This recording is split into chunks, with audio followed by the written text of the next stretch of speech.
Right? Last question, Ms. Pia Chavez. Sir, your reaction upon the supposed gentleman's agreement between your predecessor and China, do you believe that the supposed agreement, the gentleman's agreement on the West Philippine Sea, do you believe that the supposed agreement placed our national position at risk in the West Philippine Sea, and if so, should the former president be accountable for that? Well, it turns out we don't know. It is a secret agreement. We don't know anything about it. There is no documentation. There is no record. There is no. We were not briefed when I came into office. Walang nagsabi sa amin na merong ganung usapan. We're trying to really up to now, because from the former administration, iba-ibang sagot eh. Sabi ng isang opisyal na dating government official under the previous administration, there's no such agreement. Sabi naman ng isa, no, there is, and we should honor it. Sabi naman ng iba, maganda yan. Sabi ng iba, hindi maganda yan. Hindi pa namin alam kung ano pa talaga yung agreement na yan.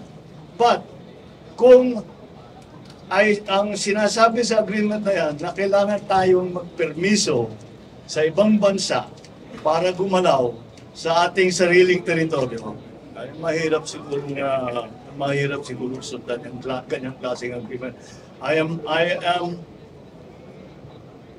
horrified by the idea that we have compromised through a secret agreement the territory, the sovereignty, and the sovereign rights of the Philippines. That is something we still have to clear it up. We are waiting for Ambassador Wang to come back from Beijing na Malaysia, and I asked to see him. Baka siguro sa pagbalik na. At ipaliwanag niya, sino ba kausap mo? Sino ba talagang kausap mo? Anong pinag-usapan ninyo? Anong pinag-agrihan ninyo? Was this an official thing or was it a personal thing? Ano ba ito? Dahil wala kaming record.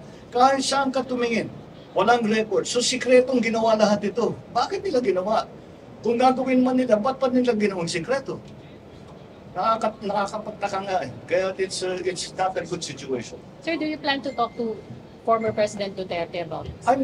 We are talking to his former officials. Maybe not the president himself, but all his former officials. Tinatanong namin, ano ba yan?